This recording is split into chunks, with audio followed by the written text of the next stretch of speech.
alguien de la casa, alguien que estuvo dirigiendo Fundación Telefónica, que conoce perfectamente pues Movistar Telefónica, que conoce perfectamente el tema de tecnología, de emprendimiento e innovación. Claudia, ¿cómo estás? Hola Gustavo, qué bueno saludarlos y bueno, estaba acá un ratico y viendo todos los proyectos y la verdad me hace mucha ilusión ver digamos que esta nueva capa de evolución del ecosistema que pues todos vimos nacer de una manera muy incipiente hace unos como 10 años, ¿no? Y vamos a hablar de civilización digital y te dejo el escenario todo tuyo, muy atentos y muy ávidos a querer aprender de ti. Muchísimas gracias a todos, qué rico estar acá. La verdad es que este es un tema que me encanta, sobre todo porque tiene una gran profundidad en el sentido de que realmente estas circunstancias que estamos viviendo actualmente nos están poniendo a pensar el concepto de ciudad y en ese sentido el Internet de las cosas pues tiene un gran papel en esta revolución que estamos viviendo. A nosotros desde Singularity nos gusta ver las cosas como con total optimismo y pensamos que realmente lo que estamos viviendo es una aceleración de una transformación que necesitábamos vivir en el planeta. Y como les decía, todo esto pasa por la ciudad. No es casual que el coronavirus haya empezado en una gran ciudad como Wuhan y tan conectada con el mundo y que hoy en día, pues realmente los que estén viviendo más fuertemente estos fenómenos son las grandes ciudades. Y hace poquito, precisamente en el informe sobre el entorno urbano de Naciones Unidas, se mencionaba eso por Antonio Guterres y era, hoy hay un momento muy importante para reflexionar acerca de la forma en que nosotros vivimos, nos relacionamos y cómo las ciudades tienen que volver a jugar un papel preponderante en la transformación del contexto en el que nosotros vivimos. Entonces, en esa línea, sin duda, pues lo primero que pasó en todos los lugares fue una primera respuesta que fue irnos de cuarentena. Aquí vemos lo que pasó en las grandes ciudades y básicamente lo que uno ve con estas cosas es que el mundo paró, ¿no? El mundo, la gente dejó de moverse, la contaminación paró,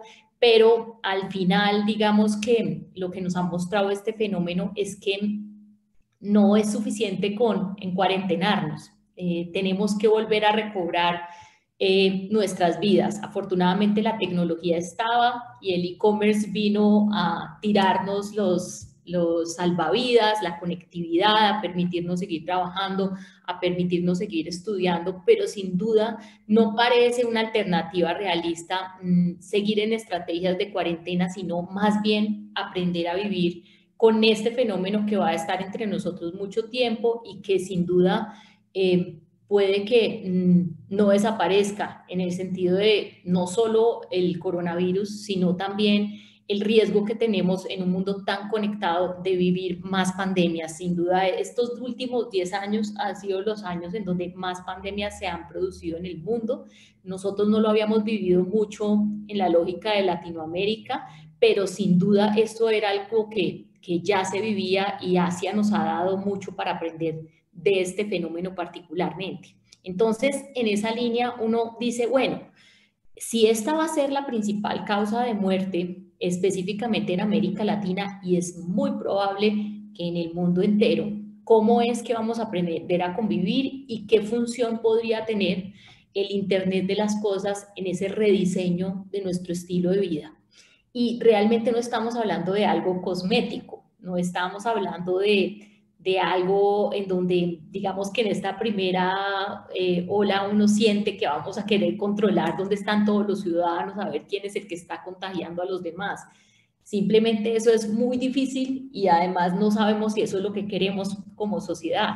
Entonces uno se va al mundo del Internet de las cosas y dice, ok, el Internet de las cosas ha estado mucho tiempo, ha vivido curvas de decepción y al final siempre veía unas barreras que son como evidentes y que eran las que nos faltaba suplir.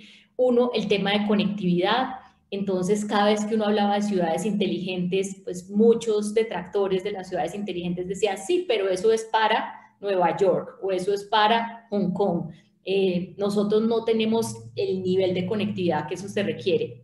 Entonces, primer obstáculo que estamos viendo que se está despejando, por primera vez hemos visto la necesidad esencial de tener acceso a la conectividad en todas las capas de la sociedad, y sin duda lo que vamos a ver es una revolución regulatoria que va a tender a que muchos países van a tomar medidas para acelerar estos procesos de conectividad, sea a través de estrategias de 5G o a través de otras estrategias para hacer más democrática el acceso a la conectividad en los países.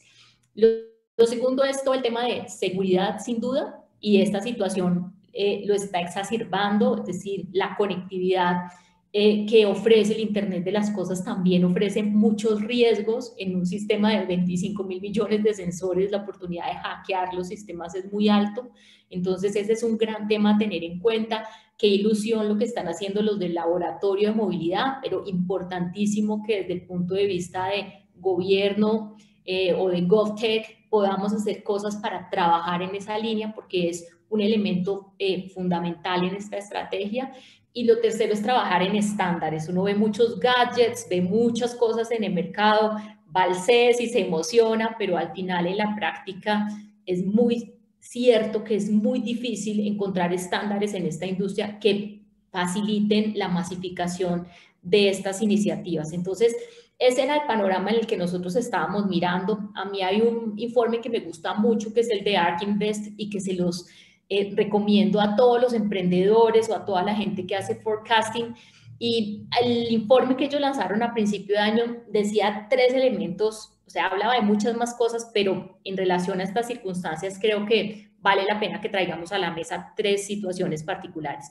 Lo primero es toda esa nueva generación de plataformas que están conectadas con devices, con dispositivos, y que están empezando a crear ecosistemas de datos. Entonces, eso es muy importante, eso es como habilitar esas autopistas sobre las cuales la data tiene que correr. Y primer punto, pensar en IoT sin inteligencia artificial, pues es tener las mesas de las patas cortas. Entonces, todo el que esté trabajando en IoT, importantísimo que entienda cómo va a generar modelos de negocio mucho más relacionados con la gestión de los datos.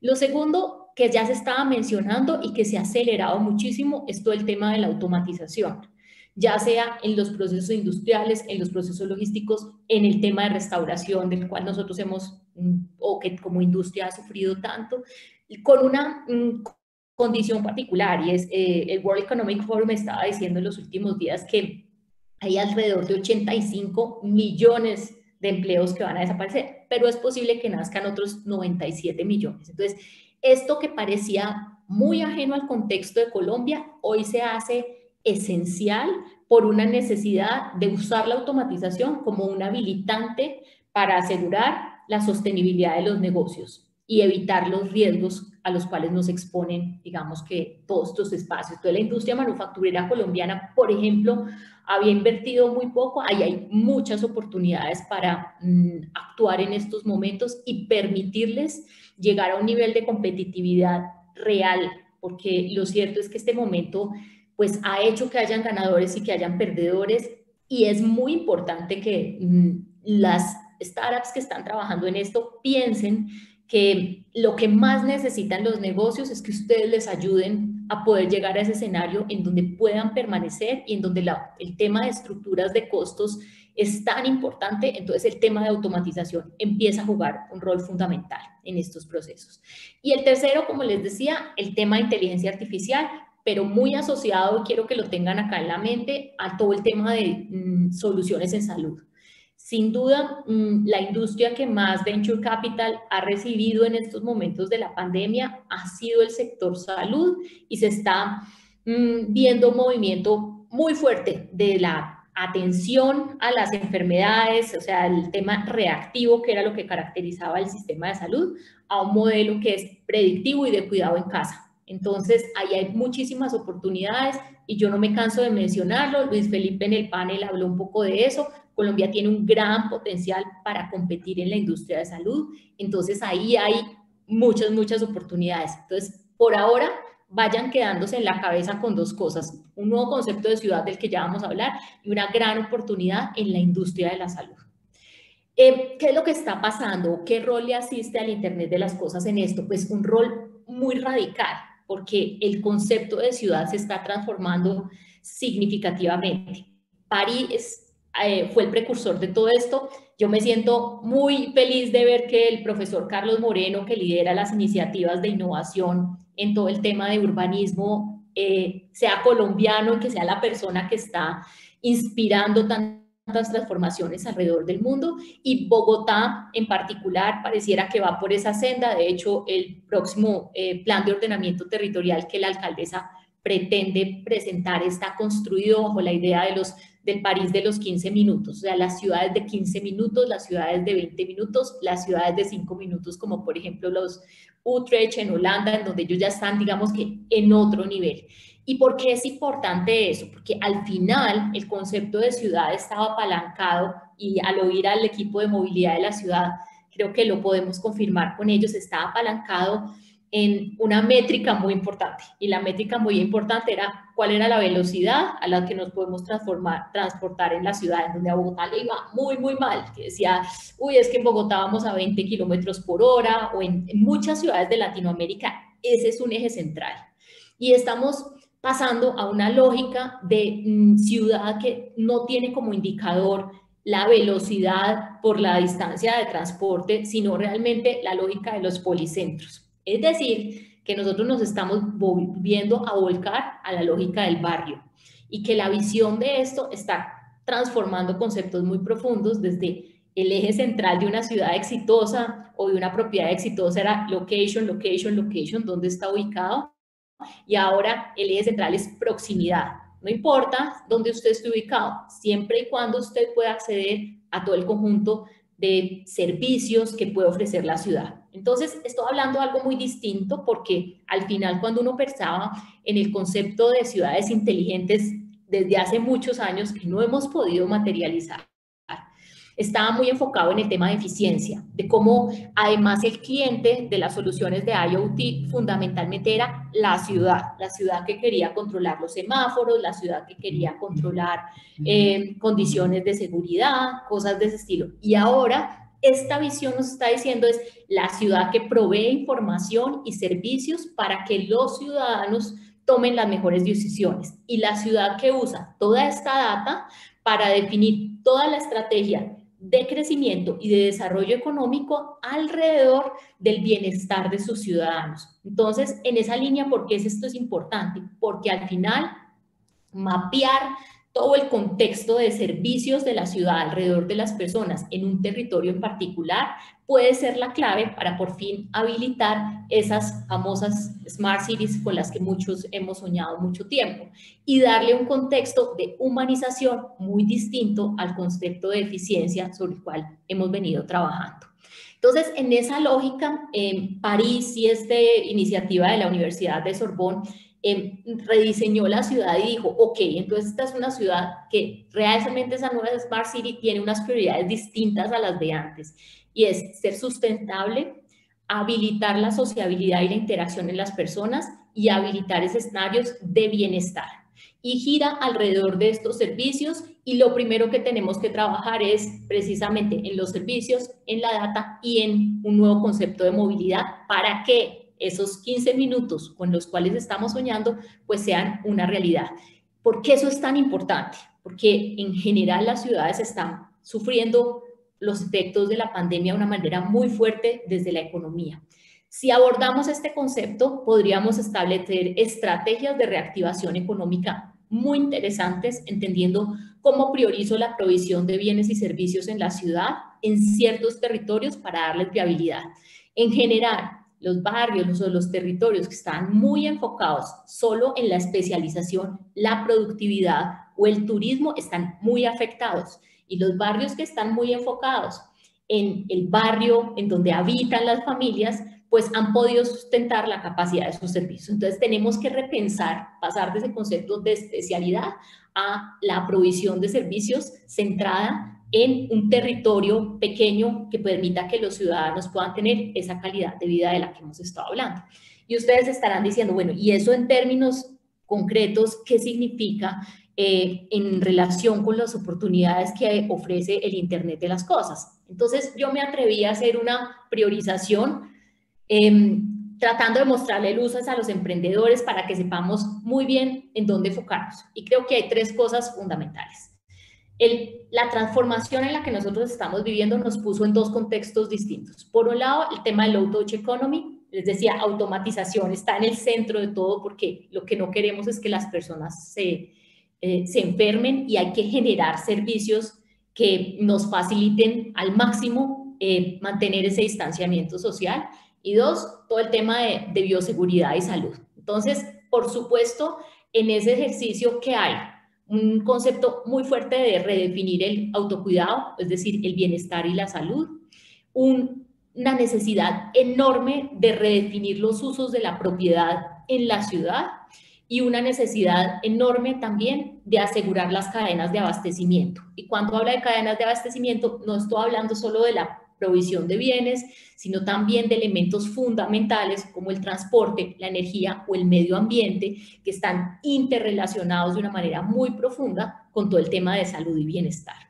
Entonces, en esa línea, ¿qué es lo que está pasando? Vamos, por ejemplo, al tema de abastecimiento. En el tema de abastecimiento están pasando cosas muy interesantes. Por ejemplo, en términos de transporte. Para nadie es un secreto las últimas noticias que tenemos en el sector energético. Se estima que el crecimiento de la demanda de carros eléctricos va a llegar a cifras impensadas. Es muy poco, el 30% de los automóviles del mundo van a ser eléctricos. Y también hay un desincentivo a la movilización en vehículos. Y hay muchos incentivos a las bicicletas, a las motos. Entonces, esa es una industria que está creciendo de manera significativa. Y el Internet de las cosas tiene muchos roles para jugar. ¿Por qué? Porque hay que crear todo un ecosistema de aprovisionamiento para esas personas que se van a mover en esas soluciones eléctricas, o drones, o motos, o bicicletas eléctricas, o carros eléctricos. Y eso significa mapear la data de la ciudad para habilitar esos servicios y generar los incentivos adecuados. Hemos hablado, por ejemplo, del tema de seguridad en Bogotá o seguridad para las personas que se transportan en bicicleta. Hubo un artículo tremendo en los últimos días sobre el problema de seguridad para los ciclistas en Bogotá. Pues repensar la seguridad, qué se va a construir en ese sistema de bicicletas, de motos para proveer esto, porque el mundo de los vehículos autónomos tiene una serie de tecnologías maravillosas, pero nunca ha mapeado los obstáculos de una ciudad emergente o de un territorio emergente como los que nosotros vivimos, donde los riesgos son otros, huecos, cosas muy distintas a lo que está mapeado en los sistemas de inteligencia artificial que ellos usan. Entonces, ahí hay muchas oportunidades para los emprendedores. Hay muchas oportunidades, como el ejemplo de Celsia con ACEP, de generar esa provisión y de empezar a pensar en cuáles son las mapas de servicios para que las personas accedan a todos esos servicios.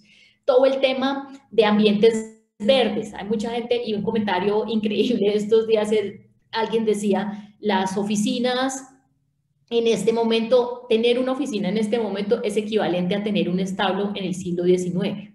Entonces, va a haber un proceso de reconversión de espacios a una necesidad de medio ambiente enorme y las ciudades más vanguardistas están trabajando mucho todo el tema de permacultura, de cultivos, no tener que transportar los alimentos hasta la ciudad. Entonces, ahí hay grandes oportunidades de IoT y hay grandes oportunidades también en el tema de abastecimiento de energía. Es impresionante el nivel de recursos que están invirtiendo los jugadores tradicionales del sector energético para migrar a energías limpias.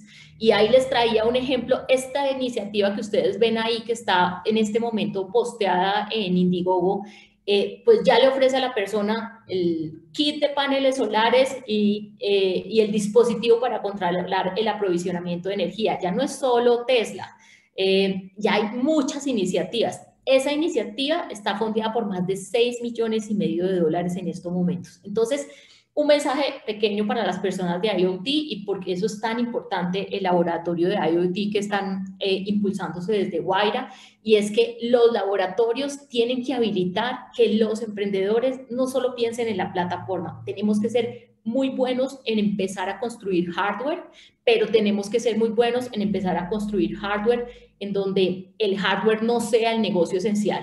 Es decir, las hardware first companies tienen muchos retos en términos de funding, necesitan inversiones a muy largo plazo, pero las software first companies que usan hardware tienen grandes oportunidades de competir. Entonces, tengan eso en la mente. Pasando al tema de propiedad, están pasando cosas muy interesantes. Y como les decía, no es tanto la ciudad inteligente, es la comunidad inteligente. La tendencia lo que está mostrando es que hay grupos de personas que tienen el edge de esto, o sea, que los primeros, los early adopters que están moviéndose a estos escenarios, es gente que tiene un nivel de conciencia importante, que tiene los recursos, entonces lo que se están construyendo es comunidades que buscan un aprovisionamiento integral de todos los productos y servicios.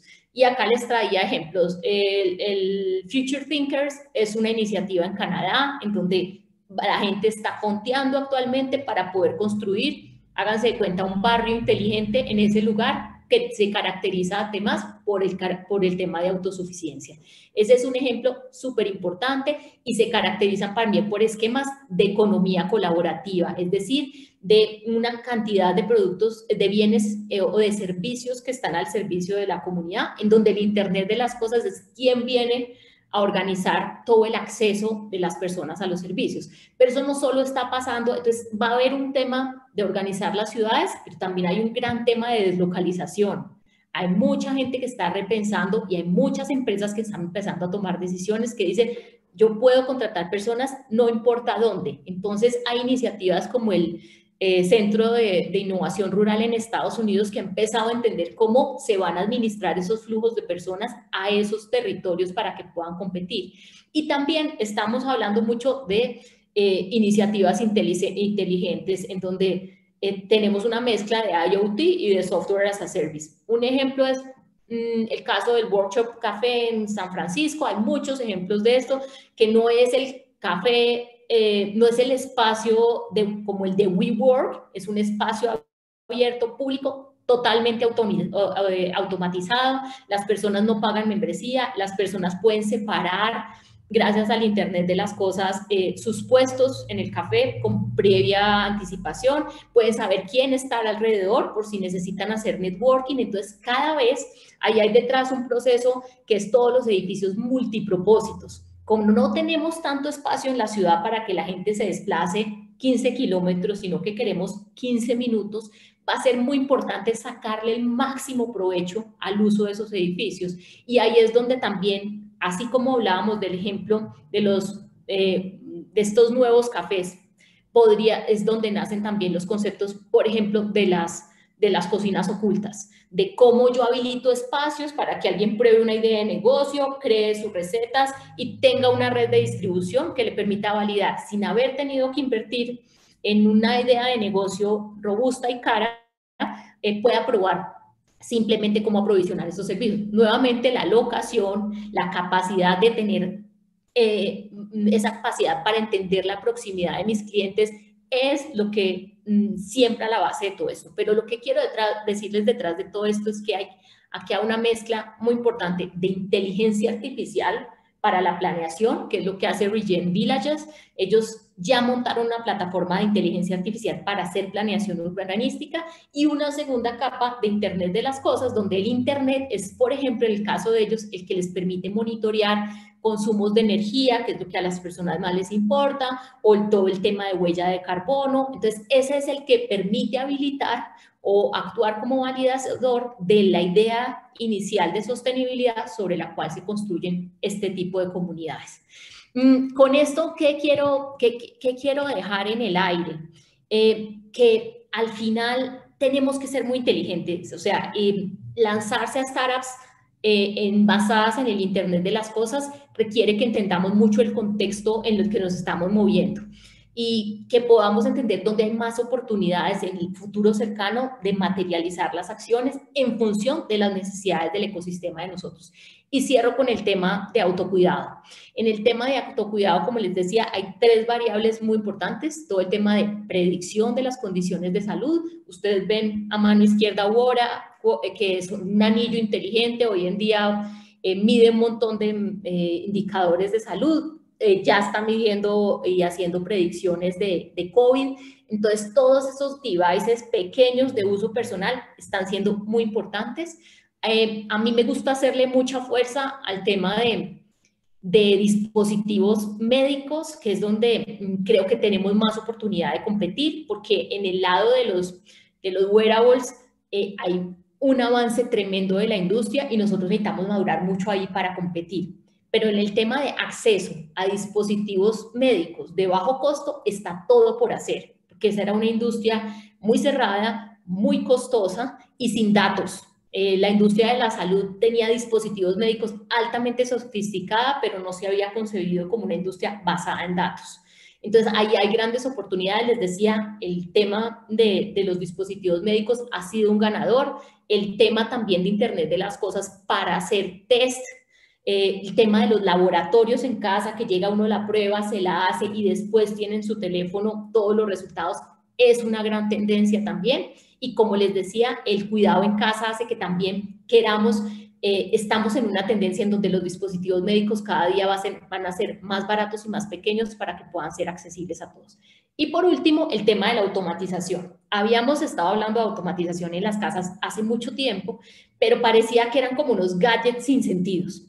En este momento en donde la gente vive, trabaja, cuida a sus hijos en un mismo espacio, tiene muy poco tiempo para hacer las labores del hogar. Entonces, en el tema de automatización en casa, lo que está pasando es una tendencia enorme de personas que quieren comprar aplicaciones para el hogar que están apalancadas en optimizar el uso de su tiempo. Y hay de todas las características. Este es el ejemplo de las materas inteligentes o el ejemplo de las ollas inteligentes conectadas a internet, que se limpian solas, que dan la receta, que miden los ingredientes. Eso es donde hay una gran tendencia. ¿La nevera inteligente va a vender mucho? Pues yo la verdad no creo que tanto, pero estos que le optimizan la vida a las personas se están teniendo y están cambiando las necesidades de consumo de las personas de una manera muy agresiva. Y por último, pues no olviden que hay una medicalización de los teléfonos enorme, entonces ahí también hay muchas oportunidades de conectar soluciones con el teléfono como el dispositivo más simple para escalar. Por último, ¿qué les quiero dejar acá? Hablando de modelos de negocio. En el mundo de Singularity nosotros hablamos de las 6D de la disrupción. Las 3D finales de la disrupción no son sino 3 cosas: democratizar, más barato a más personas, desmonetizar, empezar a capitalizar activos intangibles, lo que les decía, el dispositivo dotado de Internet de las cosas de pronto no es el centro es la data. Y desmaterialización, que es eficiencia. ¿Cómo vuelvo intangibles activos para hacer más eficiente mi operación?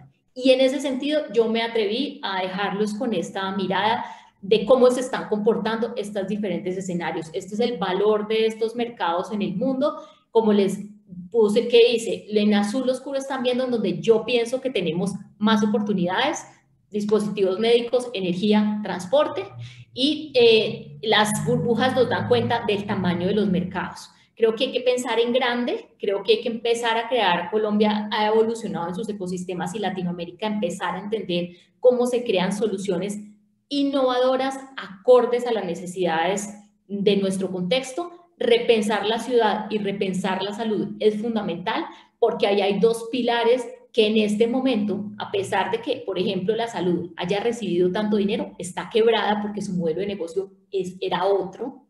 Y en el tema de la ciudad necesitamos reactivar la economía. Entonces, con eso los quería dejar. Algo que nosotros decimos siempre en Singularity es que la tecnología nos permite a convertir en abundante lo que antes era escaso. Así que piensen con esa mirada y les deseo mucha suerte en sus proyectos. Claudia, de verdad yo estaba pegado a la pantalla anotando y viendo una cantidad de cosas que creo que esa transformación de una ciudad de 15 minutos, esos pequeños dispositivos que están cambiando la manera como estamos en el hogar, y además un IoT aplicado cada vez más, no solamente desde el hardware, sino desde un software que nos hace la vida más fácil, eh, son de esos descubrimientos de una nueva sociedad que sin lugar a dudas necesitamos un nuevo talento que se entiende y que la aplique. Eh, Juliana tiene algunas preguntas que nos han hecho llegar a través del correo. Juli, Bueno, te voy a hacer un par de preguntas. Dicen, ¿qué oportunidades se pueden conseguir con las microredes eléctricas de energía renovable? De todo, porque ¿qué era el problema de la energía? El problema de la energía es que, y eso lo sostenían todos los de la energía convencional, no, eso es súper caro, ¿sí? Y las noticias de ahora, pues son otras. Primero, la energía solar es la más barata que hay en el mundo. Segundo, las noticias de baterías, el precio de las baterías va en franco declive, ¿sí? Y también hay un tema de intencionalidad y de políticas públicas muy fuertes donde ya hay muchos países que están diciendo quiero tener neutralidad cero de carbono. Entonces, ya todo se dio. El problema de la energía es que nosotros teníamos un sistema construido a partir de quienes producían energías, quienes transformaban energía, transportaban energía y quienes distribuían energía. Estamos moviéndonos hacia las microredes, ¿sí? Y es muy probable que las personas se vayan, sobre todo esas comunidades de las que les hablaba que parecen un poco hippies, esas comunidades van a empezar a quererse autoabastecer. Pero lo que nos pasaba es que la gente veía el panel y después decía, ¿y ahora qué? ¿Sí? Entonces, ahí hay oportunidades tremendas. Nosotros en Singularity, en Colombia, tenemos una escuela digital y trabajamos con muchos emprendedores. He visto cosas muy interesantes. Por ejemplo, emprendedores que están trabajando en ofrecer la capa de servicios que tienen las motos de alta gama a las motos de baja gama. Entonces, ahí hay una gran oportunidad de IoT.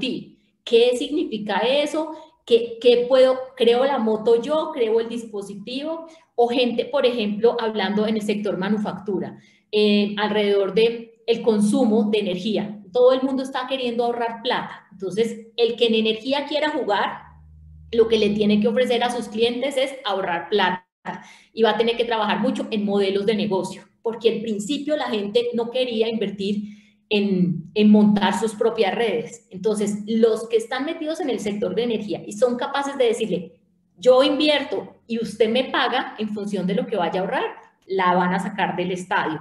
Y eso pasa mucho en la industria.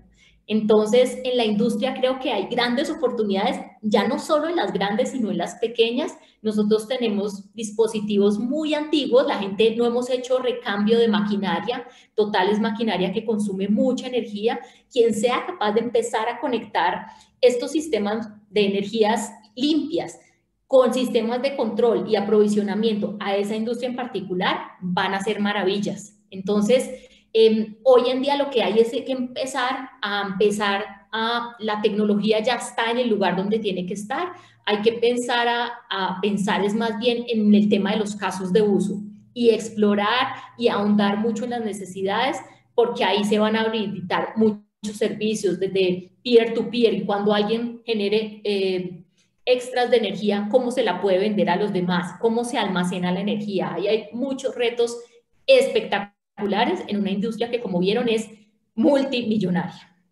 Claudia, nos pasamos un poquito el tiempo, pero yo creo que estamos engomados con lo que estás diciendo. Y hay personas que todavía no saben cómo acceder o cómo llegar a Singularity, que está en Colombia, que tú lo estás liderando.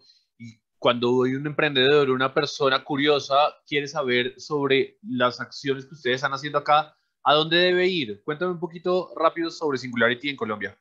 Vayan a nuestra página web, Singularity U Colombia Summit, ahí van a encontrar el acceso a la escuela digital, y hoy en día tenemos una escuela digital que nos permitió democratizar el acceso. Entonces algo que antes valía $4,000, hoy vale $400, y tenemos programas todo el año en dos frentes: estrategia, que le permite a los tomadores de decisión entender en qué mundo estamos viviendo y qué oportunidades maravillosas podemos aprovechar en este gran momento de transformación donde yo no me canso de decir que estamos viendo los nuevos JP Morgan, todos los emprendedores con los que uno soñaba. Y segundo, tenemos un programa de prototipado en donde los encargamos de enseñar el modelo de pensamiento exponencial de Singularity acompañado con un tema de Design Thinking y de habilidades del siglo XXI para que puedan llevar sus ideas a la práctica con una mirada de tecnologías exponenciales y de mercados globales. Así que los esperamos por allá. Creo que la invitación queda sobre la mesa a que conozcan Singularity en Colombia, a que vayan al Summit, que además es súper recomendado. Y mil gracias por ser parte del IoT Day. No, un placer acompañarlos y de verdad es algo muy importante, porque si no prototipamos en cosas concretas y el Internet de las cosas lo requiere, no podemos avanzar. Así que los felicito mucho y bueno, espero pronto ir a este laboratorio.